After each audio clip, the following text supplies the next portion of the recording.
Hi, guys. I'm so sorry for the technical confusion.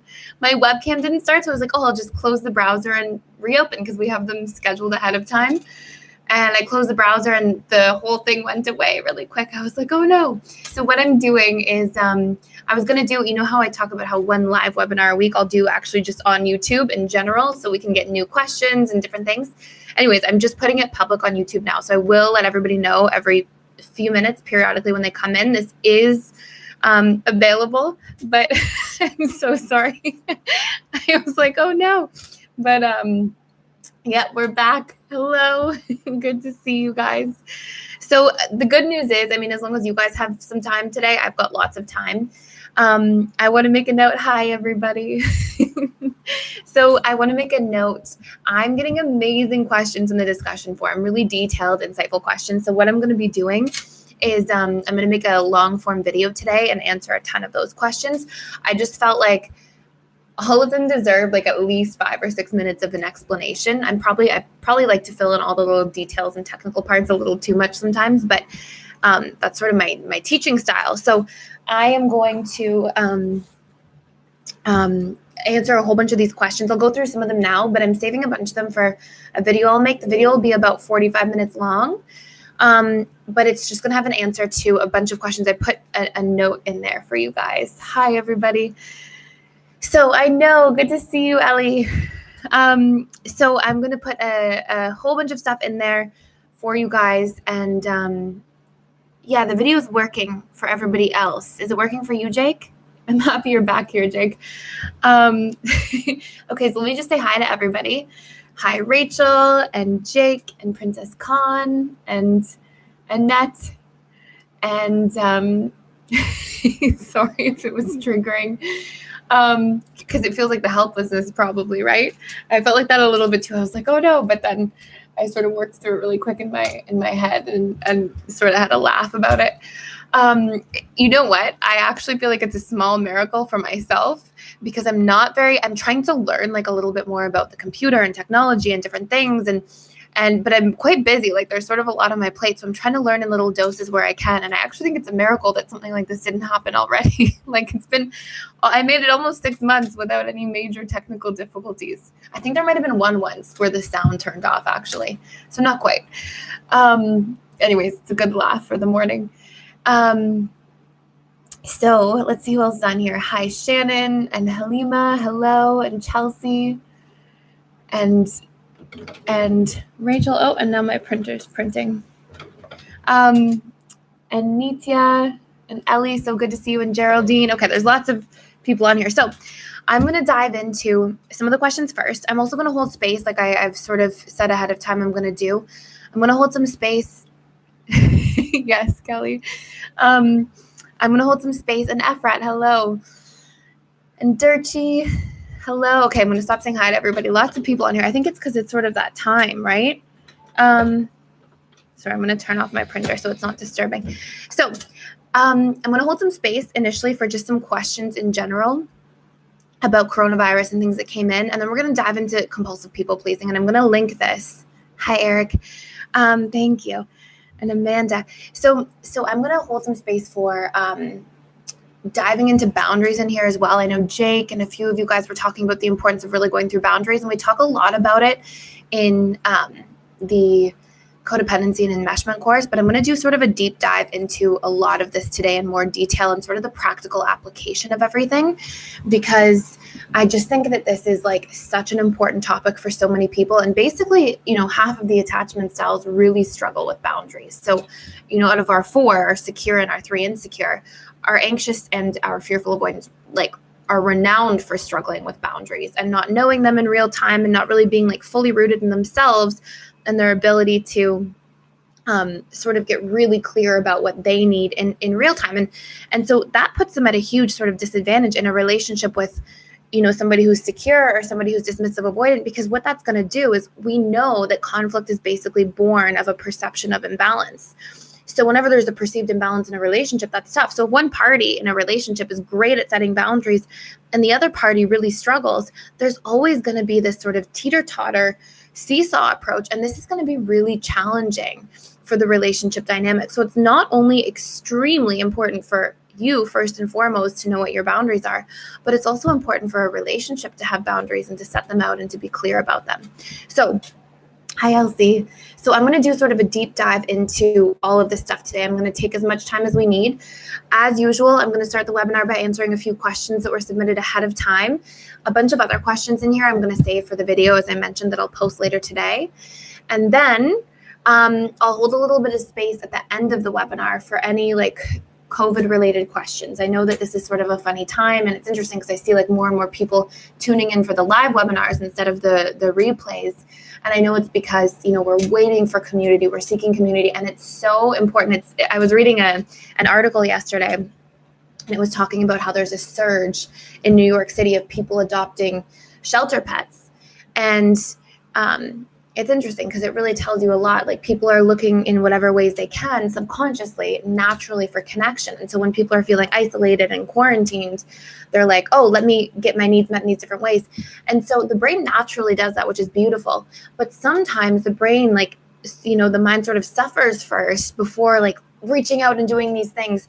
And what we can do is we can just recognize ahead of time and be conscious and intentional about building community. I think I saw, it might have been Rachel, in the mastermind group, sort of spearheading a meeting tomorrow. And anybody who is in that mastermind group, I just want to sort of plug that for a moment. And I think that's a great thing to do, and just to build community and have this, because what's cool is this group can give you, I remember myself, it's a while ago now. So it was sort of, personal growth wasn't as huge at the forefront as it's sort of starting to be as maybe mainstream. But I remember myself going through all these personal growth changes and learning and just really wanting to talk to people about it and feeling oh, there's not a lot of people who are on this path. And so I think what's really exciting and what I would love to see everybody capitalize on is all these people are on the same path together here. And so it's a great space to really build relationships and connect and get some of those needs fulfilled in a community setting. And that will absolutely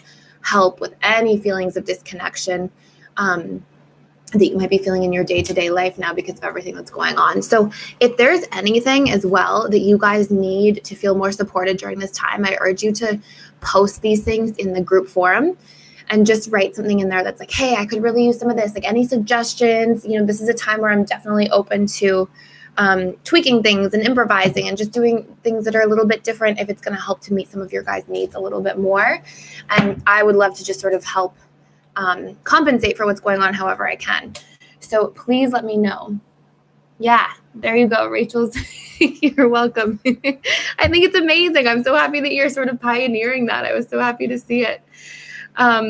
Amazing. So yeah, get in touch with Rachel if you're looking to do that. So what I will do is I'm going to answer a couple of these questions from the community forum, and then we're going to really talk a lot about people pleasing and the compulsion behind it. And what I really want to focus on today in this discussion is that people pleasing is usually a trauma response when it's excessive. And this actually came to me, and I've been researching this ever since, deep dive research into this and reading research papers and all these different things. But I think Kelly was one of the people who posted an article that just wow, it really resonated with me months ago. And it was about how there are 4 types of trauma responses. And there's research sort of diving into this area now. We know there's the fight or flight, which is really common. And then most of us know that there's a freeze response, which has sort of been talked about more recently, the past 5, 6, 7 years. And researchers now are saying there's also a fawn response, FAWN. So a fawn in the sense of, this sort of looking at sort of people-pleasing response, essentially, right? Just being really submissive and really loving and people-pleasing. And it's beautiful to be loving and open and really hear people and be present, but it becomes toxic when it's compulsive and when it's at the expense of ourselves and when we're not connected to ourselves and our boundaries and when we're violating our own boundaries. It's a deep feeling of self-betrayal. We lose trust in the relationship to ourselves, and as a result of that becomes a shadow point, and we project that distrust onto others. And then we have trust issues in relationships. All these different things can start to take place. So we're going to do a deep dive into that today, and then some steps and patterns for how to transform them. And in those steps and patterns, we're going to do a deep dive into boundaries and the different types of boundaries and spend a little bit more time there as well. So thank you, Kelly. Thank you guys for just always sharing stuff, because it really inspires me a lot of the time. So a couple questions I'm going to go through here that I won't be answering in a video, because they're sort of shorter questions. So one of them is from Lori. Hi, Lori. Lori says, hi, Thais. This question is in regards to your YouTube video, what your ex is feeling during no contact and the 4 stages they go through. Okay. So she says, DA ended the relationship. If the DA moves on to another relationship fairly quickly, do they still go through the 4 stages? And the answer is yes, they still go through the 4 stages, but they go through the 4 stages in a different, more splintered way. So this is a very common experience that I see, which is an individual, dismissive avoidance is a general rule when they jump into a relationship right after a breakup. And I say general rule meaning pattern. This isn't like always how it is, but it's what I commonly see, like much more often than not. When they jump right into a new relationship, that's usually when they're hurting the most over an old breakup. Because what dismissive avoidance like to do, and what they're usually yearning for when they're trying to sort of protect their needs, is they're yearning for like some more space and time to themselves. And so most dismissive avoidance, if they're not really hurting after a breakup, they often just like take time to themselves and go resume life as it was before the relationship. But when there's a longer term relationship, a marriage, it's a bigger breakup, there's kids involved, a home or a mortgage, or they've lived together, or there's a lot more depth of connection there, that's actually, as a pattern, when I see dismissive avoidance most likely to rebound. And so they definitely still go through the 4 stages of what we experienced during no contact. But it's split up in a different way. They usually don't start having the regret and remorse sort of feelings until probably about a month or 2 after the fact. And in our course is coming out in April, the How to Heal from a Breakup course, I talk a lot about the no contact and the 4 stages and all these different things for the different attachment styles. So there will be a ton of information there. So stay tuned. But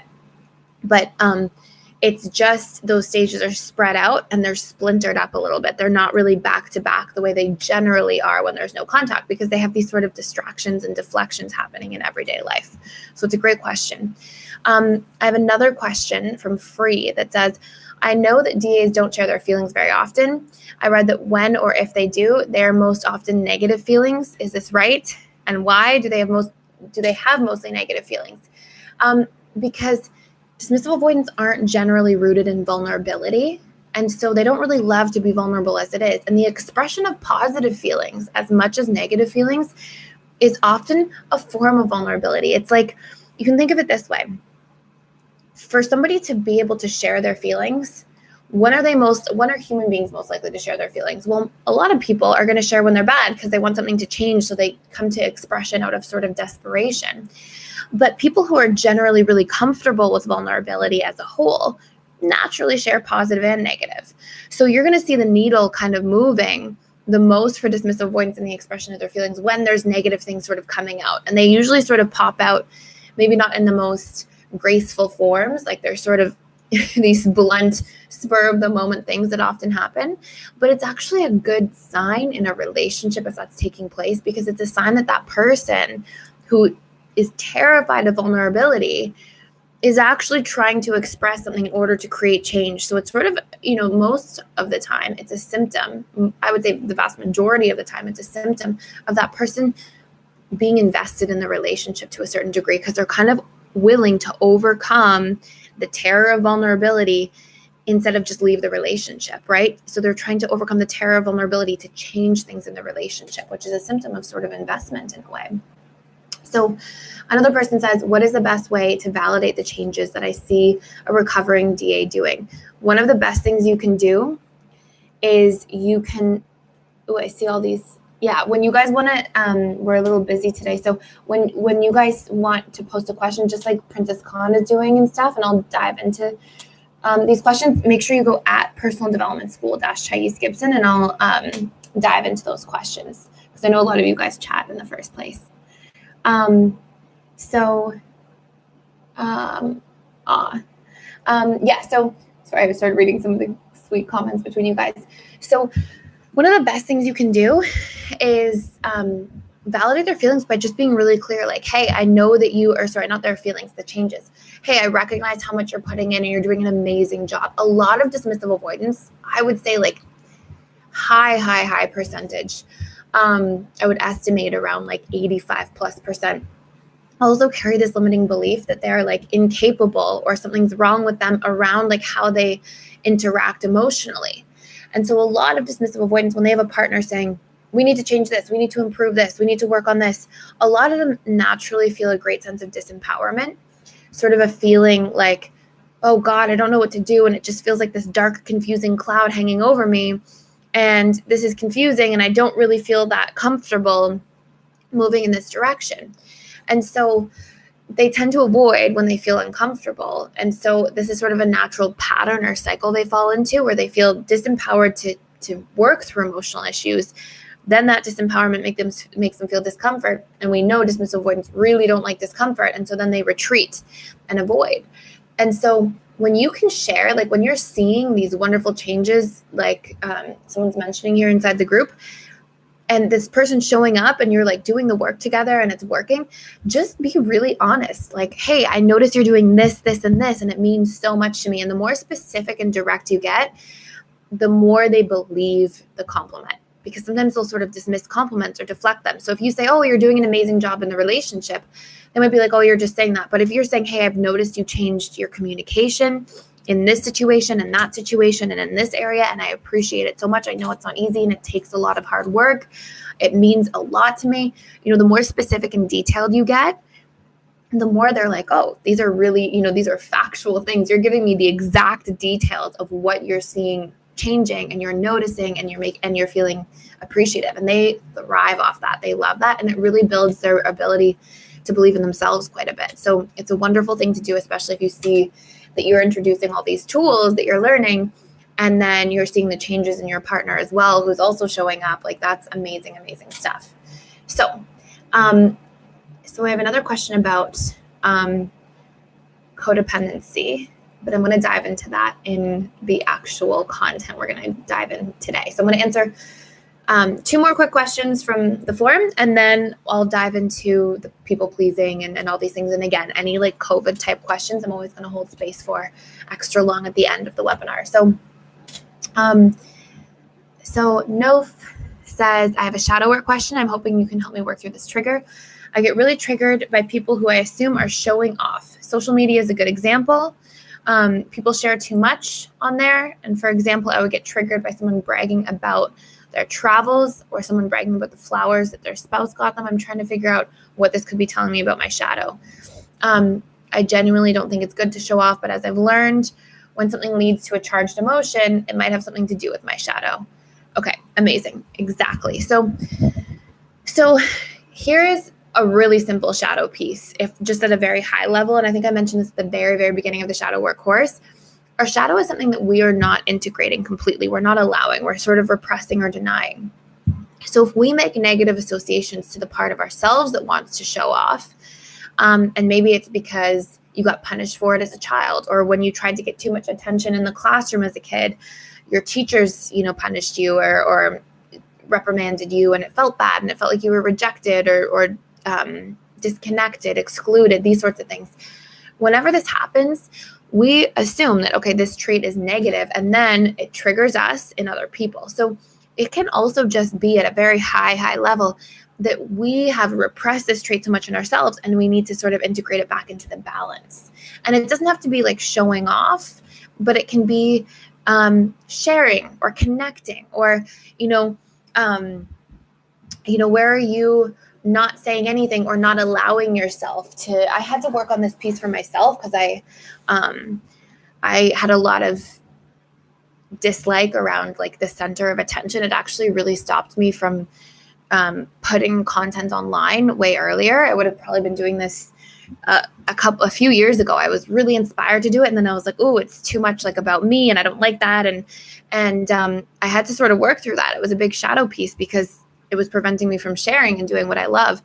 And so oftentimes too, it's like the trait that you might be judging it as is somebody who's being who wants to take attention or take advantage of the situation or take your energy or attention away from these sorts of things. So see what it is, like the meaning you give to that piece.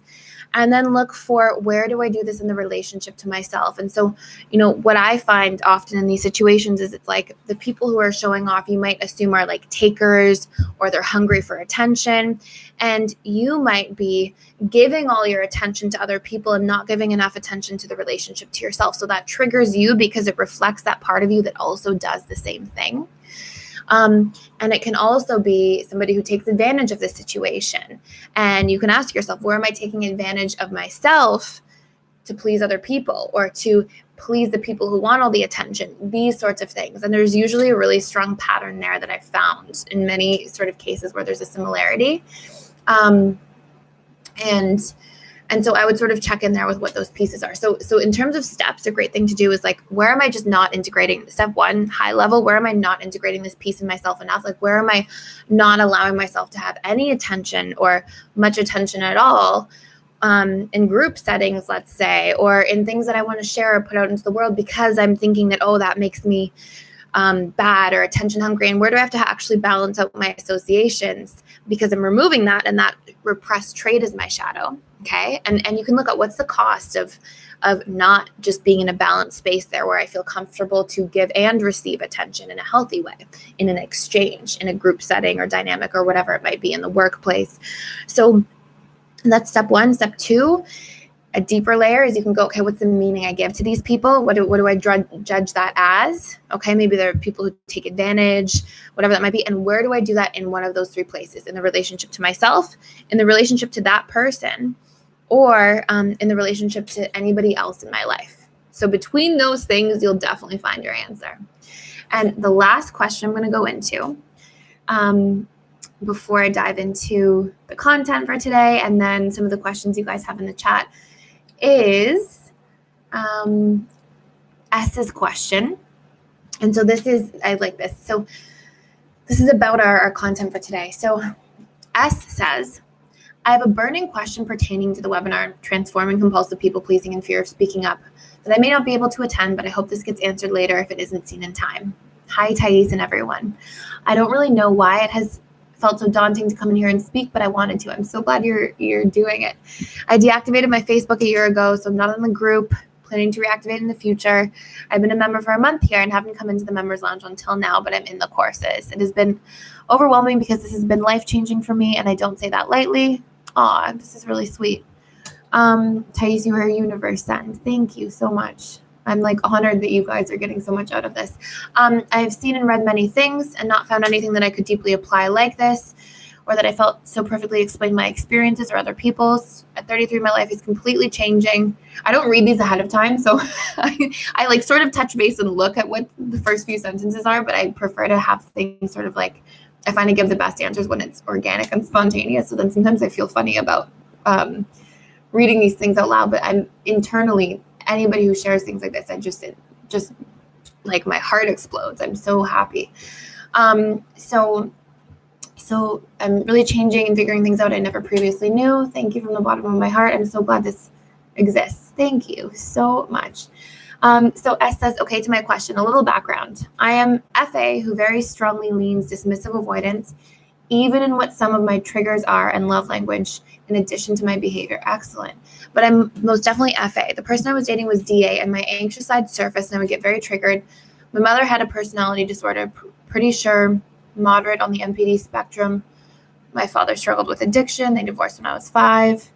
One of my biggest core wounds is trust. And so we know one of the biggest core wounds for the fearful avoidant is distrust, big time. So my question regarding the webinar is about to happen. I am usually not bad at speaking up, but I lack the first important step of being connected to myself in real time. This is an excellent question. And sometimes, even other times when I'm alone and actively try, my question is, how can I connect better with myself? Sometimes I ask how I'm feeling, and it's still hard to figure out, are there any specific questions you would recommend asking yourself or ways I can get in touch with myself more at any given moment? Okay, this is amazing. So this is going to help us really dive in. I'm going to start by saying that one of the most important things we can do, and this is going to be like an answer that nobody's expecting, one of the most important things we can do when we're trying to connect and we're trying to sort of do this deep dive and connect to ourselves and understand what's going on is first, okay, and this is more for like people who are doing this work, is first get really clear about what our personality needs are, our subconscious personality needs, and fill our buckets. And so for those of you who have taken the personality needs course, what this does is it talks to you about, like, we all have a personal set of priorities. Our subconscious mind has these set of priorities, and we really identify with these priorities as our sense of self. And these priorities we can think of in the subconscious mind are like these buckets that we need to have filled. Once we have our buckets filled, our mind naturally becomes more still. And there's two parts to this question. This is just the first part, or to this answer. So our mind naturally becomes more still. And when our mind is more still, we have greater access to everything else, because when our personality needs are not being met, our subconscious mind starts going into hyper overdrive, and it tries to like get the need met here and think about things, and it's trying to like bring you back. And we can feel in our internal reality when we have needs that are deeply unmet, that are really comprising our sense of self, as if we're sort of unsafe, unstable. So I'll give an example. Let's say that we have Bob, and let's say Bob's personality needs structure is, let's say his first personality need, the most important priority in his subconscious mind is security. And then let's say it's personal growth. And then let's say it's emotional connection. And then let's say it's comfort. Okay. Now, if Bob doesn't have his first need of security met, and security is not a high need for everybody, okay? If these things are met very well in childhood, they won't really be in, it might be freedom instead of security. It can be the exact opposite for somebody else. So let's say this is Bob's structure. And let's say Bob's about to move houses. And he's got all this packing to do. And, it's not like he's unsafe, like somebody's threatening his life, but it's a big change, and change pokes at that highest need of security. What do you think happens with Bob? Bob starts disconnecting from his own feelings and needs in real time and starts connecting to all of his internal stuff.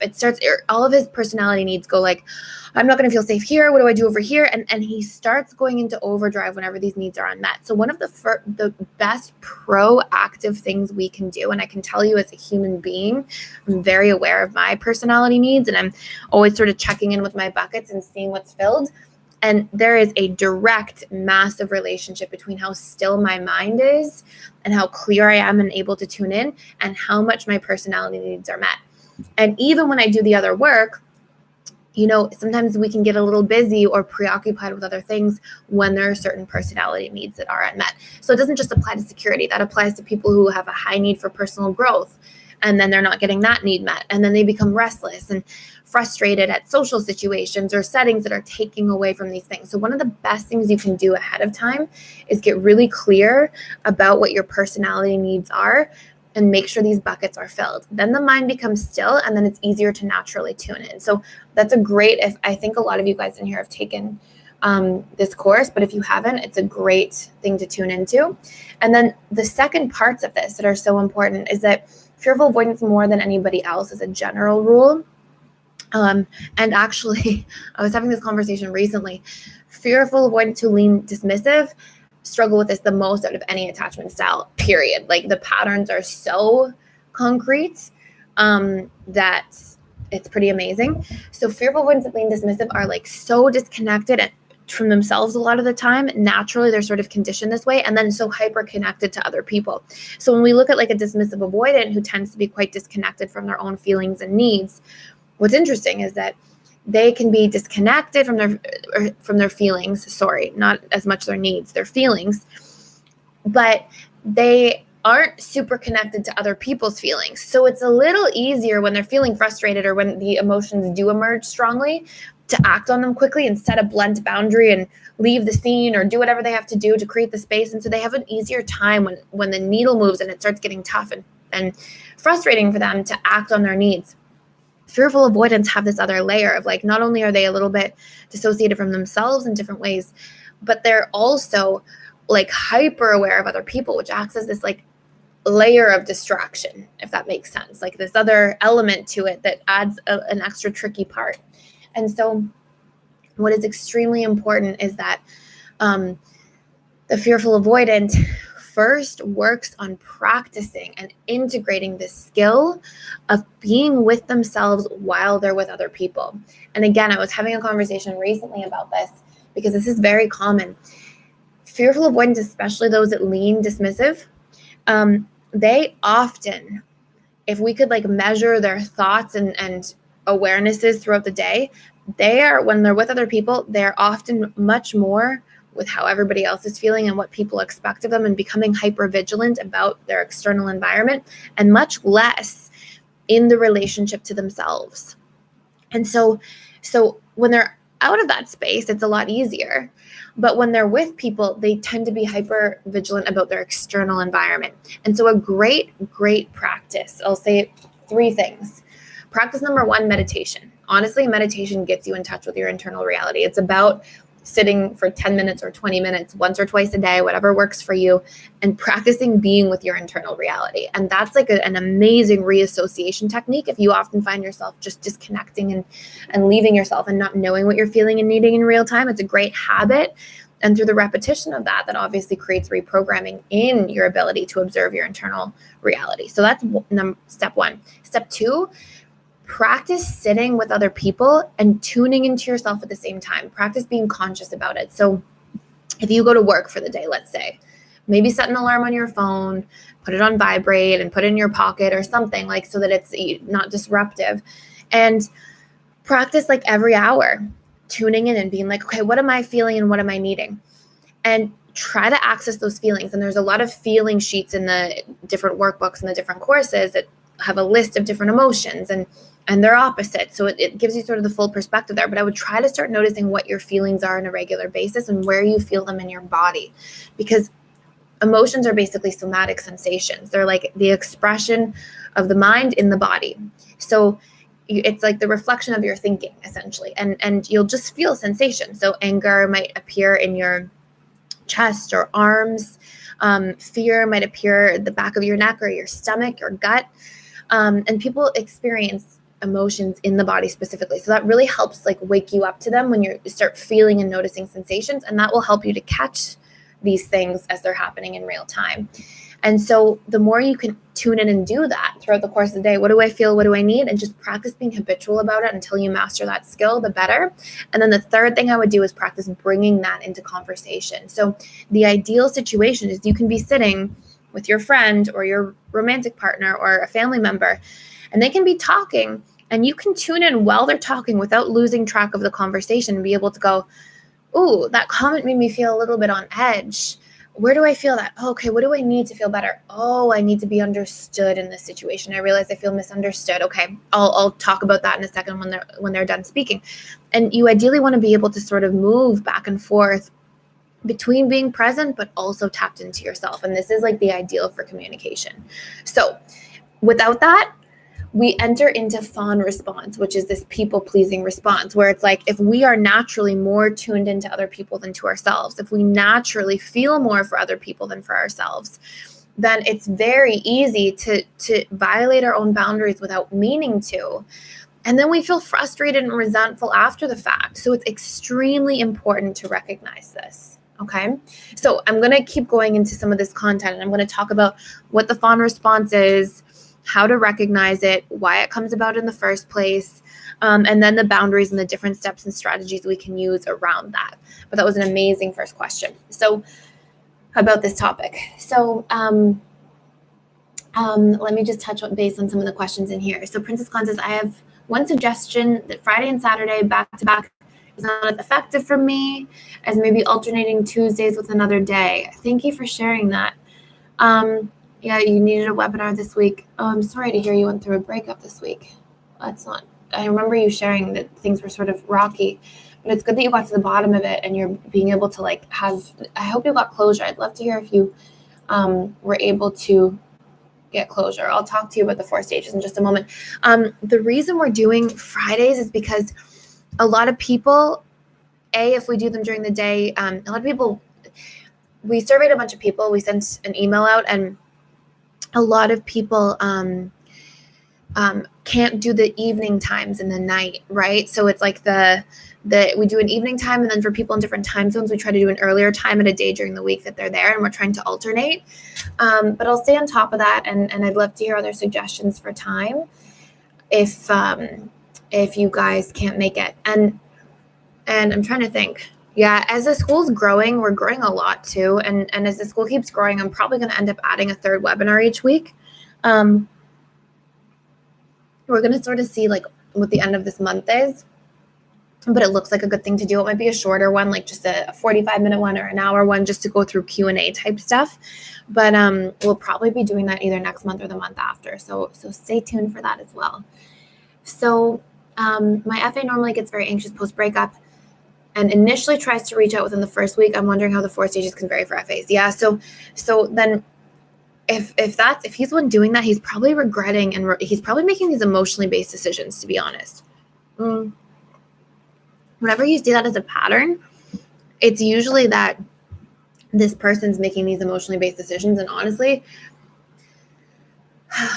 I want to be careful about how I put this, because I don't think in the situation where somebody keeps like pushing back on you and running away, it's fair for you in the relationship to yourself to like try to win the relationship back or turn things around. I'm just going to give you my honest answer, and then I'm going to tell you what the boundary should be around it. Ideally, my honest answer is that if that's what you're seeing, the person breaks up and then goes no contact, they're almost certainly making these emotionally based decisions based on their own triggers, fears, or wounds around relationships, probably from childhood or a past serious relationship that they're taking in. And then when they're doing that and they're going, and then they reach out and they get anxious, it's because they're like equilibrating from their emotionally based decision. Otherwise, most fearful avoidance, when they actually want to be broken up, they don't have much difficulty holding space for a few weeks. Usually they don't even feel their emotions too much for the first few weeks if they're truly certain about their decision. So no contact's a great thing to do in that situation, because it sort of gives that person the space to recognize the impact of their decisions. However, if you have somebody who's pinballing around and who's like, oh, I want this, I don't want this, I want this, I don't want this, I personally would say strong boundary, you don't stick around for that, because it's not fair to you. And so I would get really clear on like, what is the cost of staying in this relationship and allowing this to keep happening this way? And what happens long term if I just keep going through this? And what do I want in a partner? Do I want somebody who's always uncertain? And is it potentially, in some of the webinars before, we've talked about the power of intermittent reinforcement and how the intermittent reinforcement in relationships, this like, oh, I want you, oh, I need to pull back, oh, I'm close, that hot and cold, or even for the dismissive avoidant, that like prolonged cold with those spurts of warm, that's like gambling, right? It's like every so often you win the slot, and the brain can be really addicted to that intermittent reinforcement. And for those of you who remember from the previous webinars, we talked about the experiment with the mice and the lever and the food pellets and how that impacted the mice and how they would give up on grooming and all these different things to hover around and stay connected, right? So what's really important is for you to be able to get clear, like, am I staying in this for the intermittent reinforcement? I'm sure there's lots of love and connection. I know you guys were working on the relationship, but you have to draw a line in the sand for yourself at one point. And so I would practice ahead of time, sitting down, evaluating what that is, and then deciding, okay, this is my line in the sand, and this is how I'll proceed from here. But I will say, going no contact will probably get the person to want to come back and work things out, especially in this case. But, don't do it for those reasons. Please, please, please do it for, hey, I need time to work on myself and take space. Or, hey, I'm setting a huge boundary here, and you are going to have to really turn things around and really create changes that I can see and believe are going to be lasting through how you're showing up if I'm going to sort of take things in the opposite direction. So I think that's an important thing to recognize, and I hope that's helpful for you. Hi, Jody. Yes, absolutely. Jody says, please stay healthy and practice social distancing. Absolutely. I think the more, I've seen different like sort of people out there, and we'll talk about this a little bit at the end, but, I've seen different people out there sort of being like, oh, we don't need to be socially distancing or pushing back on that, or, oh, like, we need more freedom, this is unfair. And, I think I shouldn't get too far into this conversation because it's a little off topic, but I think it's important to recognize it's not just for our own health, it's for the health of other people, for the elderly people in our community and our family. Like, there's a huge net impact. So we all sort of have to be accountable to do our part and find creative ways to get our needs met in different forms. So it's super important. Okay, so Annette says, hi, Annette. If DAs are disempowered by the partner bringing up issues, what is the best way to bring that stuff up and assess if they're willing to put in work? Excellent question. Hi, guys. Hi, Meerkat. So the best thing you can do if you notice naturally that the dismissive avoidant doesn't like you bringing up issues, which is quite common in a dismissive avoidant relationship or a partner in a relationship that is a DA, one of the best things you can do is just strictly practice bringing up the needs in a positive form. So, for example, instead of saying, hey, I notice you don't clean up around the house enough, or whatever it is, right? Instead of saying that and highlighting the negative, because they can be so sensitive to criticism, and criticism often creates this like flight or avoidance response in the DA. Instead, practice saying, hey, I so appreciate when you help with the dishes or the yard work or whatever it is, right? It means so much to me. I feel really appreciated. And the more we can do that, it really makes me feel valued in the relationship, or things like that. So express the positive and then see if they start, maybe try 5 different things and keep tweaking your approach. And over the course of the 5 different things, if you see change, the person wants to meet your needs. And what I find so often is that dismissive avoidants really want to meet their partner's needs, but they're terrified of doing it wrong and getting criticized and then hurt, or they feel totally disempowered and have a lack of belief in themselves and their ability to exchange and give and receive in a relationship. And so because they're confused in this area, they just sort of hide instead. Rachel says, I love it when you share anecdotes because it makes moving into a secure attachment style seem that much more attainable. Thank you. I'm so happy to hear that. Hi, Riri. Okay, let's see. Hi, Jay. I just saw Jay tuning in. My cursor skipped down a little bit. Okay, I think I'm caught up on your guys' comments. Okay. Hi, WL Home. Let's see. Okay, so Jay says, relates to COVID-19. So I'm going to answer a couple of these questions. I'm going to go back to the content again about people pleasing. Right now, I'm on a giving high, getting satisfaction without expectation, sharing to help, etc. It will all come down with a bump. Help me prepare. What you're saying is like you're giving, and you're afraid that eventually you're going to experience the like polarity or the imbalance of not receiving and then feel sort of frustrated. So if you're giving and you're just loving the process, so you're volunteering, you're helping, all these different things, this is exempt from the perceived imbalance. So if it's like giving to other people, giving in general, these things are usually pretty exempt, as long as they're truly from like this sort of heart space. Where this becomes like muddied water, and especially in the context of people pleasing, is when giving is done without conscious awareness of checking in for yourself and your own needs and where you're at. Like, let's say, for example, you go into fawn response, okay? And so you go into this like space where when you feel distressed, and I'll give some examples of how this can happen. Let's say you have, and this really relates to our content today. Let's say you have 2 extremely authoritarian parents, okay, that are extremely strict, extremely expectant, ruled by fear and punishment, don't really make room in the relationship, in the parent-child relationship, for negotiations or communication about why or what's going on. It's like, because I said so sort of parenting.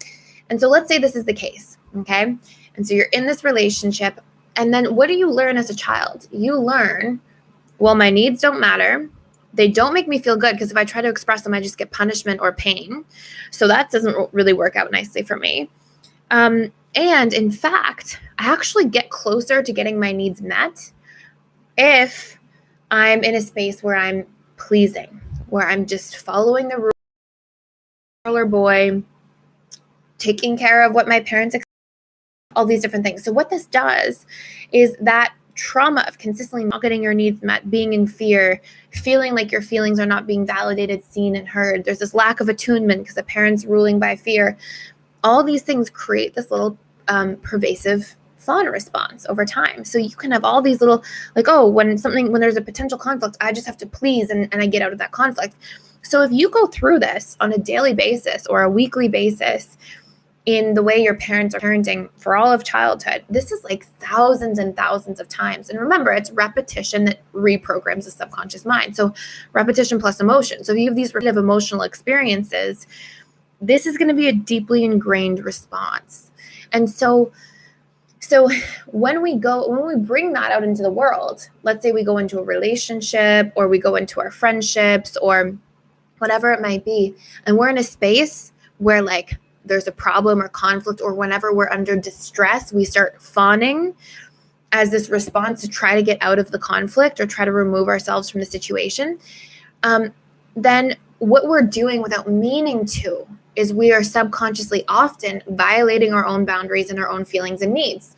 But this is a subconscious comfort zone. This is what we were taught worked in childhood. And it might have in fact worked in childhood. It's not just what we're taught, but we truly saw, oh my gosh, if we fawn and we just people please and we avoid conflict. And so it's not uncommon that then when there's a stress response triggered, so because of COVID, for example, or because there's a conflict in relationships, when we have the stress response, we might enter into this coping mechanism that we've developed in the subconscious mind that got us out of trouble and problems. So if we're getting from that space, it creates resentment long-term, because at some point we come to recognize that, oh, I've been violating my own feelings and needs this whole time for days, weeks, years for some people, and not realizing it. And then we get really frustrated. And that's when there's all this conflict, and it can be like a volcano waiting to erupt. If we're giving because it like truly feels good and we've checked in with ourselves and it's like, does this feel good to give? And an example of this might be, we tend to feel like it's easy to give in the areas that we feel abundant. So like if we feel confident in ourselves, it doesn't take anything from us to give compliments to others.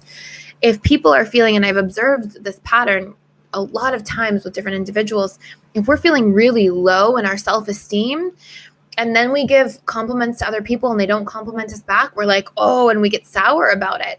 And I've seen this, and it's we tend to feel the best if somebody has millions of dollars saved, hundreds of thousands of dollars saved, and somebody says, hey, can you lend me $10? You might be like, oh, just take it. You don't have to pay me back. No problem. If you have $50 saved and somebody says, can you give me $10? And you don't check in and you give it to them, and then they're slow to pay you back, you're going to feel resentment. So check in with that too. Like where we feel naturally empowered to give without resentment is also in the places that we feel abundant. Where we feel resentful, there's usually a lack mentality somewhere in that area within ourselves.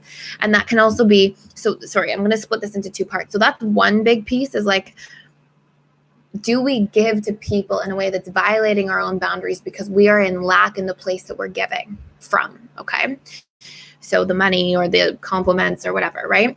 The other part is, are we in a space internally where we are fawning because it's a coping mechanism and we violated our own boundaries by accident? Like maybe we had work to do that was important to us, and instead somebody said, hey, can you help me move furniture in my house? And you just dropped everything you did, move furniture, got back to your work you had to do, and end up working till 2 a.m.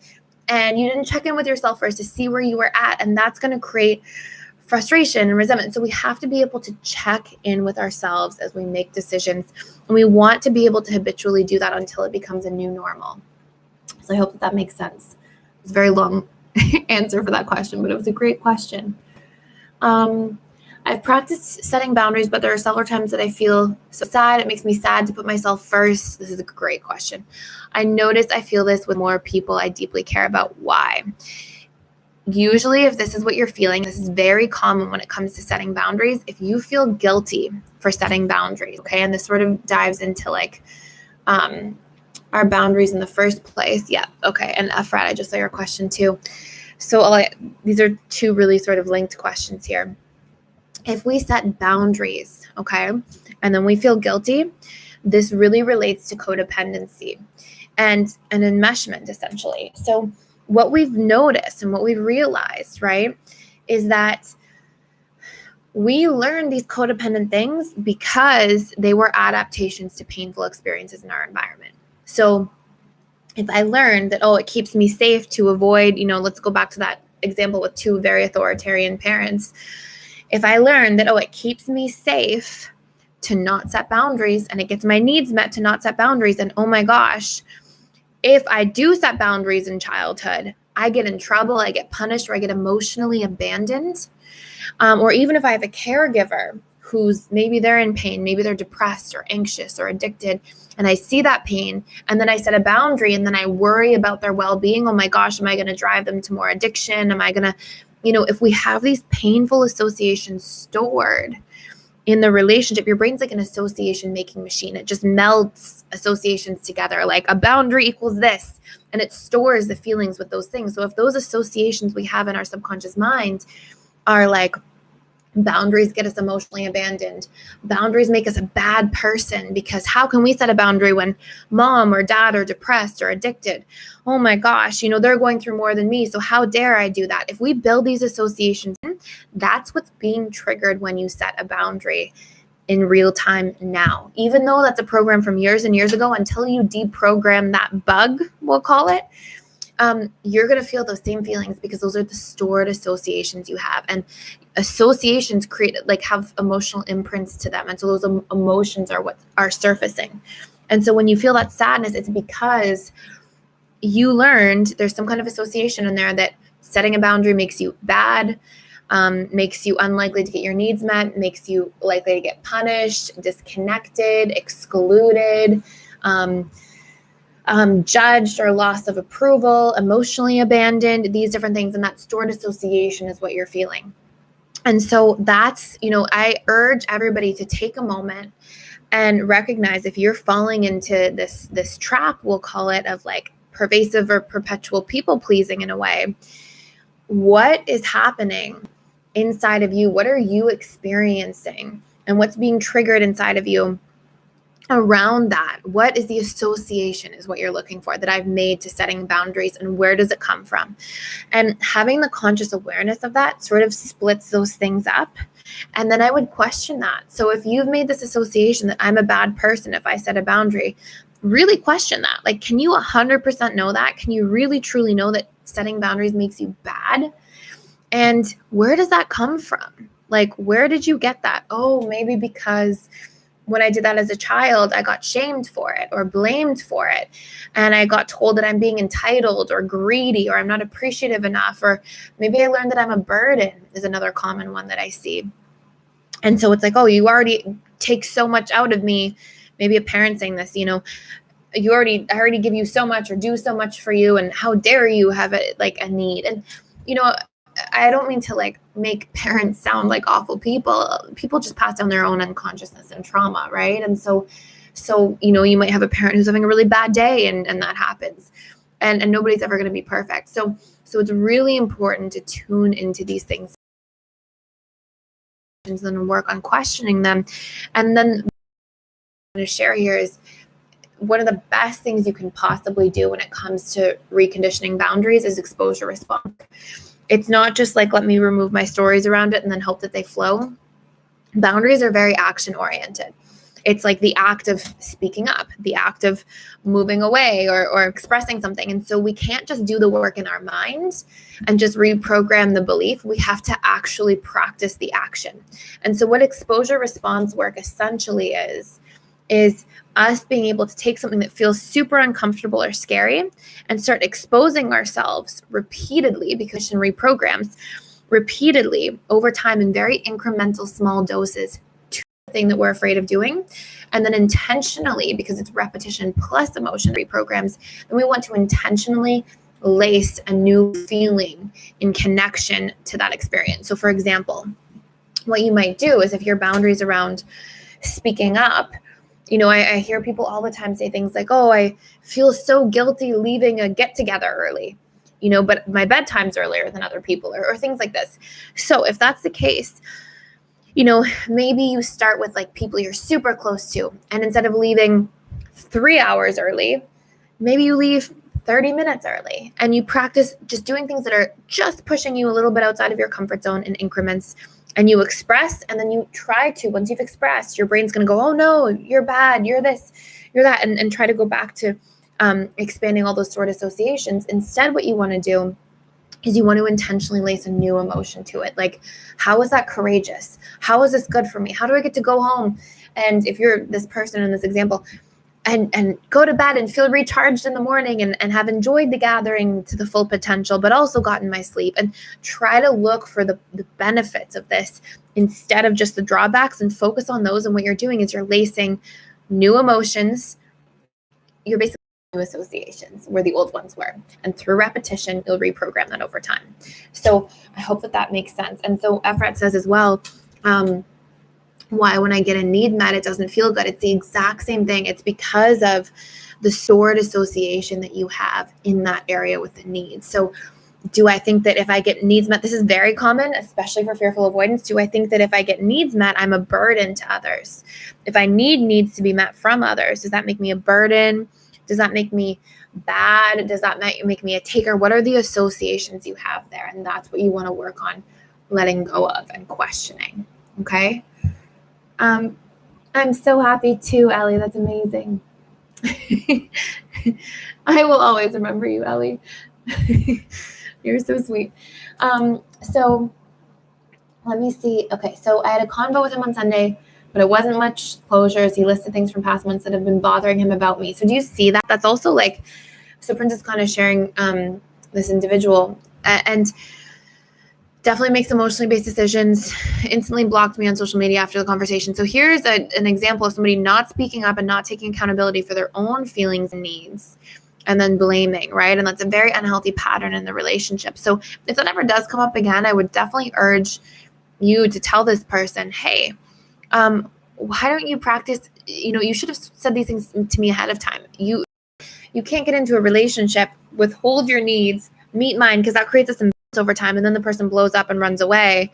And this is a very unhealthy, fearful avoidant behavior. This is often how I would say at least 50% of breakups with a fearful avoidant in there is because of exactly this pattern. And that's something he has to work on in himself, right? Hi, Jules. So I started dating someone a couple months ago. We were keeping it relaxed but exclusive. How do we navigate it at this time? He's gone DA when we were both secure, and me AA. Yeah, at the end, but it's a great question. COVID is going to bring out in ourselves. Oh,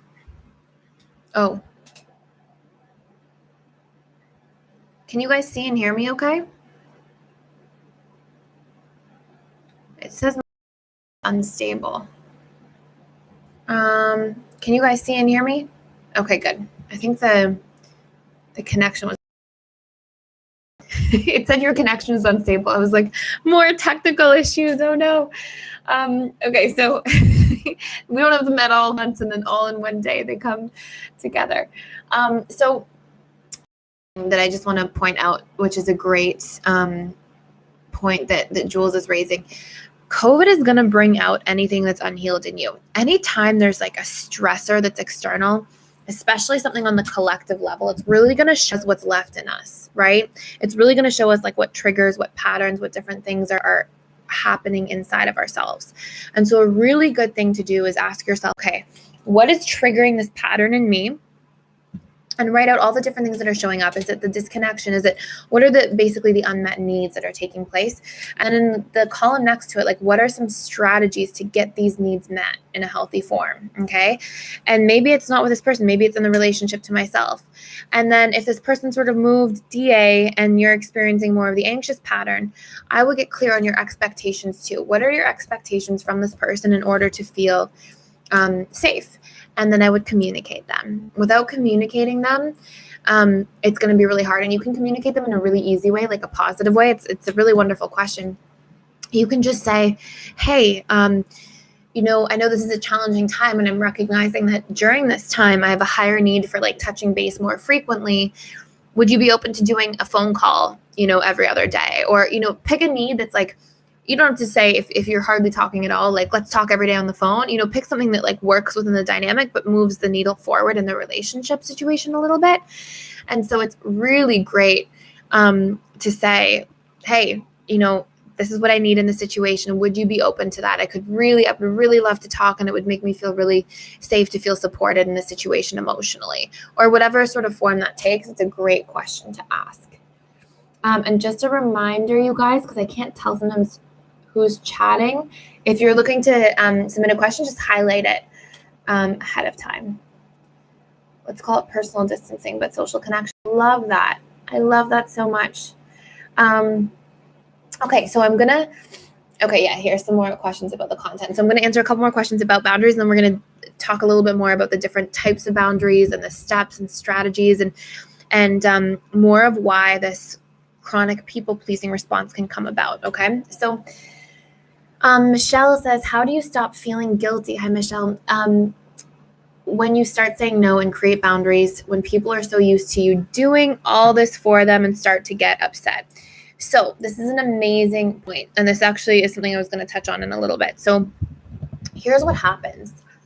People get used to us and the relationships that we're in. And people naturally, the mind notices when patterns change. Obviously, some people are much more hypervigilant than others. And obviously some people, like fearful avoidance, for example, if there's the tiniest disruption to a pattern, they notice immediately. But everybody notices to a certain degree. And so when we're like breaking codependency and enmeshment, or we're breaking a fawn response, or we're, sort of breaking this down and creating change in this area, what can happen is people are like, whoa, there's a pattern change in the relationship. And then the mind naturally fills in the blanks. So then the mind goes, oh, it's because this person doesn't care about me anymore. It's because, and that's actually what people are taking personally, is the me, the situation, not what you're doing. So one of the best things you can do ahead of time, working on changing this and really like shifting this paradigm within yourself as a whole, is to ask specifically, to share specifically, hey, I'm working on setting boundaries in my life. I'm realizing that I've been sort of lacking in this area. It's really important for me to work on this. Please don't take it personally. If there's something that upsets you or there's something you need, try to communicate with me directly. That would really positively impact our relationship. And the more you can do this ahead of time, you're just proactively removing any potential chances of this being a problem later on, if that makes sense. Okay. So that's a really, really important piece here. This is wonderful, Jay. Since service to others. Yeah. Now, if your whole life is service to others and it's not, so like one of the biggest things, and this is like a, I don't want people to take this the wrong way, but I'm very certain about this. And yeah, so it's sort of like a sticky topic, but sometimes people make their life about service to others for a couple of reasons that can be unhealthy. Number one, it can be codependent. So I'm not saying that this is like service to others in general is one of the most important things we can have. And there are so many people that like need to just work on that as human beings and need to be more open to service. But there are other people who swing on the opposite side of the pendulum or on the opposite polarity, who are natural overgivers and underreceivers. And they can be this way so much that it can actually cause physical health problems. And I would say there's a huge portion, and in a lot of Dr. Gabor Mate's work, he studies this and does, has hundreds and hundreds, if not thousands of case studies on people who come down with chronic physical illness. And what can take place is that if there's this chronic overgiving and underreceiving, then we deplete ourselves of energetic exchange. So to be like truly like highest priority is contribution, we have to have one of two things going for us. We have to either also be able to receive in a way that helps us fill up our bucket, or we have to be experts at filling our own bucket.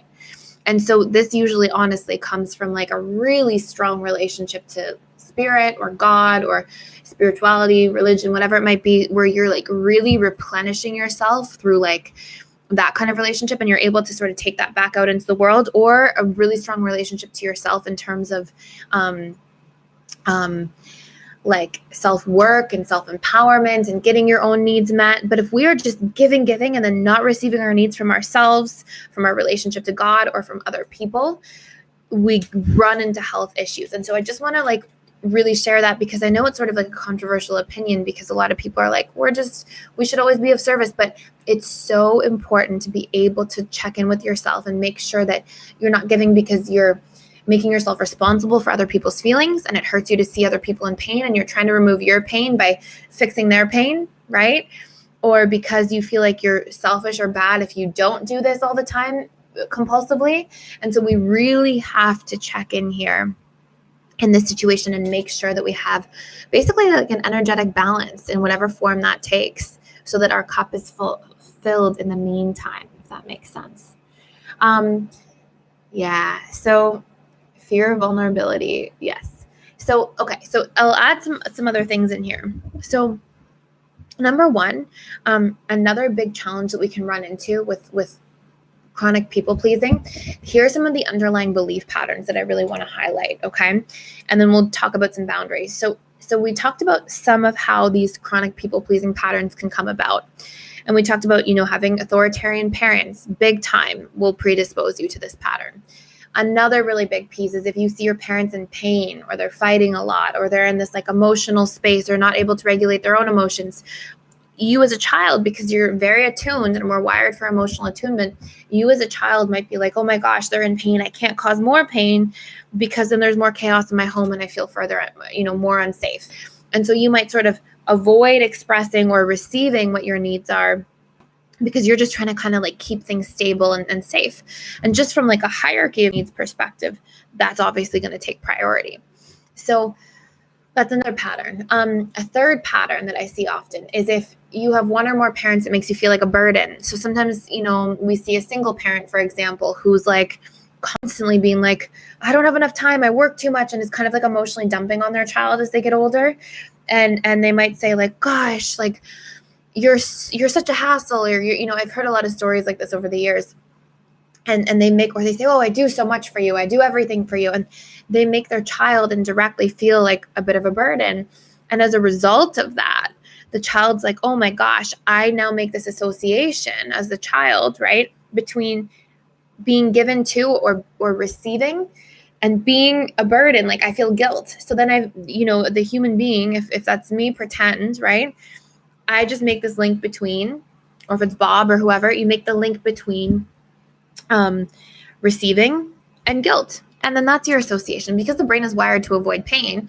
If you have a negative emotion as a stored association in the experience, you're going to avoid receiving. And this has a massive impact on like our relationship to money, to receiving compliments, to our self-worth, to receiving promotions in the workplace, all these different things. Huge association there. So these can be big things. Now, these are some of the like predisposing patterns in the situation, but let's look at some of the different beliefs that come out of it. If we believe we are unworthy, that's going to play a huge role. Okay. If we have this huge core belief that we're unworthy because of different experiences that might have happened, not even necessarily around receiving, but just painful experiences to our self-worth in general. Okay. If we believe that we're unworthy, we're not going to want to receive. And then if we're naturally giving, sometimes human beings can fall into the trap of giving to earn their worth. And all that's going to do is perpetuate this cycle of like people pleasing, frustration, trying to fix it by people pleasing more to finally get your needs met, to only frustration. And it's just going to be this cyclical tornado of pain and toxicity in interpersonal relationships. So if we feel unworthy, if we feel not deserving, if we are carrying excessively stored subconscious guilt and shame in the mind because we are blaming ourselves for things that happened years ago, we're shaming ourselves for things that happened. If we're storing, because remember, your subconscious mind stores all memories in full. Let's say you gave the wrong answer in class and everybody laughed at you or something. You might just with tons of shame over time under that sort of emotional umbrella of shame imprinted in the subconscious. And you might keep re-perceiving things through that filter. So we tend to consolidate memories over time, but every memory is colored with some form of emotional imprint. And so if we're carrying tons of memories with the emotional imprint or stored association of shame or guilt, what does guilt or shame do? Like, think of a time when you're in a relationship with somebody and you do something, you make a mistake, you forget to pick them up or do something important or whatever it is. What do you feel? Probably guilt or shame. do you want to turn around and like receive from somebody when you're feeling guilty and shameful? No, you're like, oh no, I have to fix it and make up for it. And so if we're carrying all this subconsciously stored guilt and shame all in our mind, and that's like our operating perspective, then we block ourselves from receiving. And so then we end up also in this space, most likely, of chronic people pleasing and not setting boundaries because we don't feel worthy of setting boundaries. Another really important thing is, I would say, fearful avoidance. Carry a strong fawn response, but then also a strong flight response. So they often fluctuate between like fawning, feeling frustrated, fighting, and then sort of repeating the cycle. Really important thing to be aware of and try to break out of. And also, I would say anxiously attached individuals are the second most in their fawn response. Sometimes they can be, it's quite close up there, but it's not uncommon that anxiously attached individuals are very much like hyper aware of everybody else and then totally not aware of themselves in certain areas. And this is another huge contributing factor to this chronic people pleasing is, if you don't know your feelings and needs in real time, how are you going to show up for them? How are you possibly going to be able to sort of please yourself and show up for yourself if you're a little bit dissociated from that space? So again, I was saying this earlier, and I just want to re-highlight it. One of the best things you can do is practice programming that pattern in repetitively, like check in with your feelings and needs once a day.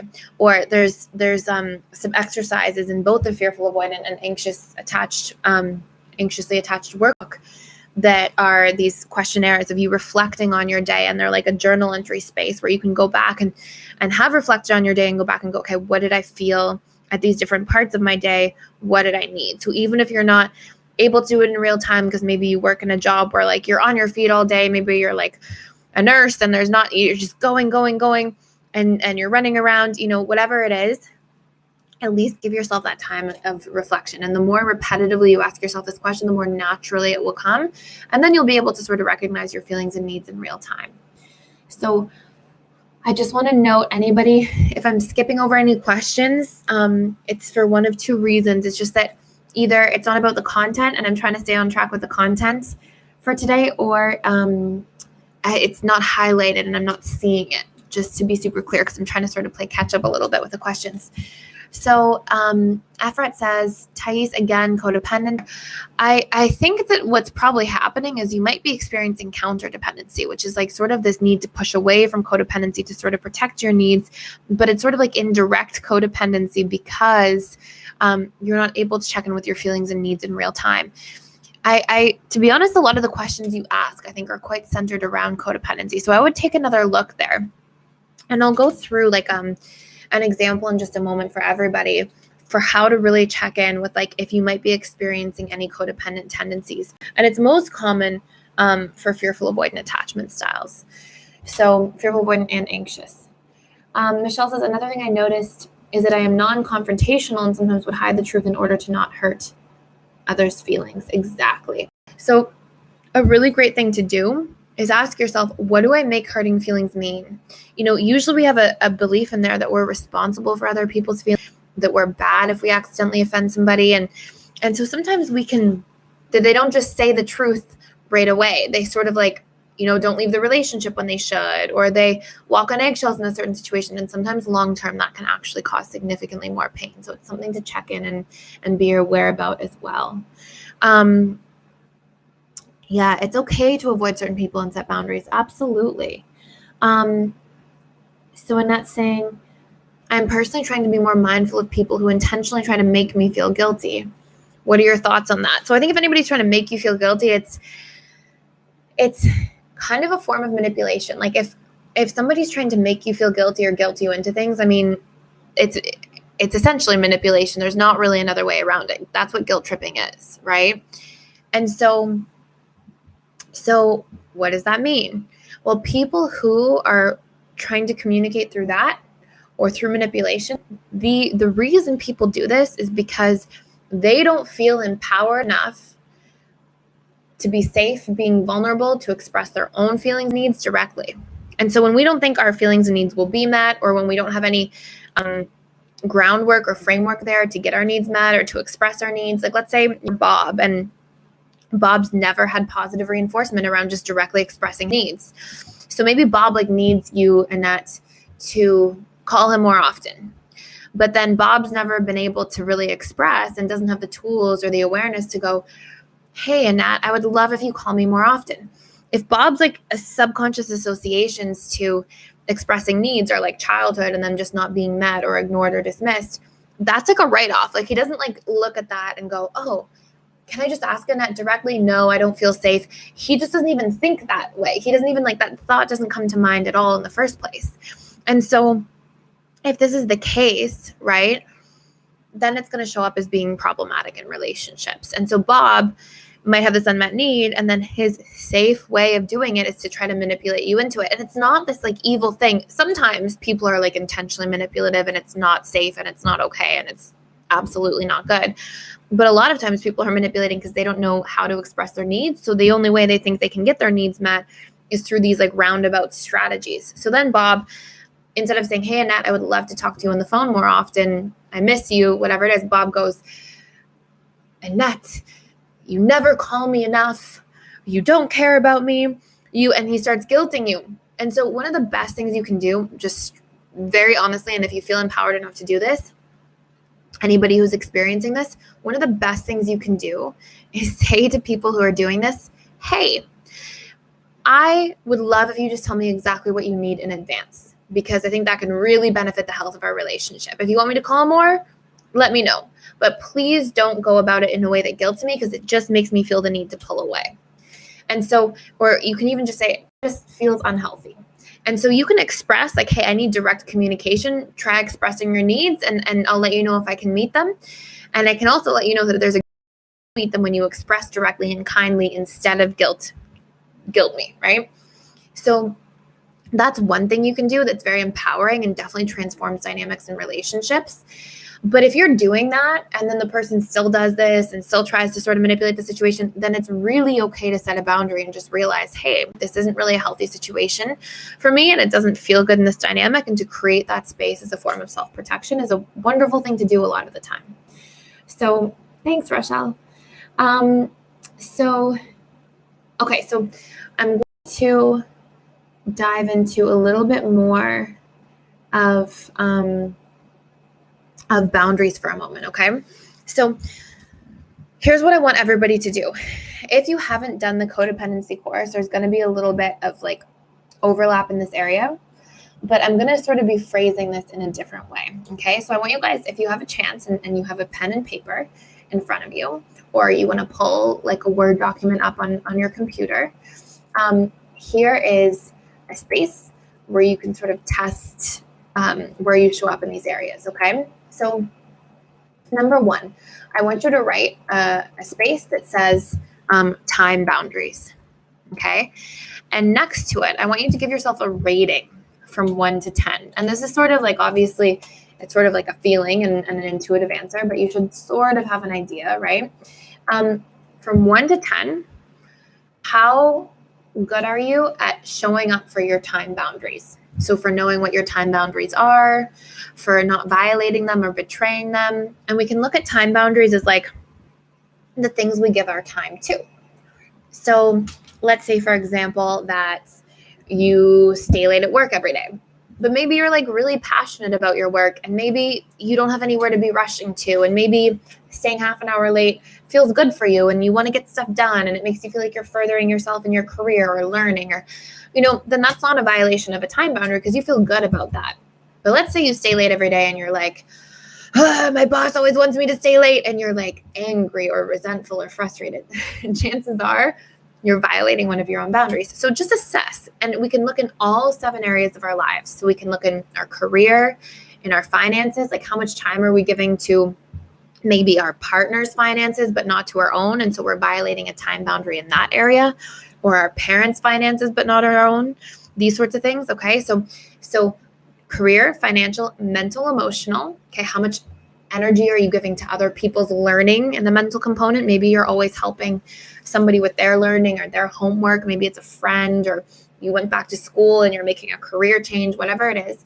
You're always helping other people with their learning, but you're kind of taking time away from your own, and then you feel kind of sour about it or funny about it afterwards. Probably a violation of a time boundary in that area. Emotionally, how much time do you give to other people's emotions? And maybe those things are taking away from your inner work. And if you can sit in these situations and look and you're like, oh, I do give a lot of time to other people's emotions, but I truly genuinely love it, and I love talking to people, and I feel safe to receive in relationships as well. Or even if I don't, this comes from my heart and this is rooted for me, then you're not going to feel any negative feeling. And so that's a signpost that you're not violating your own boundary in this area. But if there's a sourness or a frustration or a funny feeling, then you're violating your own boundary. And these things are so important to recognize for the quality of your relationships. So important, like non-negotiable, because then these things blow up or come out in some different way, like you distancing or pulling away from the friendship or pulling away from the romantic relationship or whatever it is, getting angry, being emotionally volatile. All of these things are expressions of like a buildup of violated boundaries within self. Okay. So we go career, financial, mental, emotional, physical. Okay. This can be like health related, like you food prepping for everybody else and taking time away from yourself, or taking time away from what would be your exercise time to give time to somebody in a different area. These types of examples. Okay. So career, financial, mental, emotional, physical, spiritual. Okay. And so take a look in that area. Like, where do you violate spiritual boundaries in terms of your time? Where do you take time away from your relationship to spirituality or religion or whatever it might be for you? Okay. And then lastly, relationships. So where do you give more time in relationships in any of those areas, and in each of the different types of relationships, friends, family, romantic relationships? And just do like a check-in. Am I pretty even with my time boundaries there? And if I'm not, if I feel sort of this sourness or frustration in any of those areas, why is it? What's going on? What leads me to do this? What leads me to this sort of compulsive or compulsion of people pleasing or being imbalanced in these areas? What am I afraid will happen if I don't? Or where did this pattern emerge from? Why is this a natural program that shows up for me? Or why am I out of touch with my own feelings and needs in this area? And how can I improve it?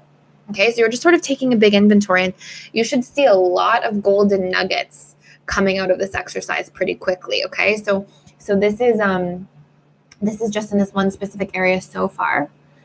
And so amazing. Okay, so that's number one.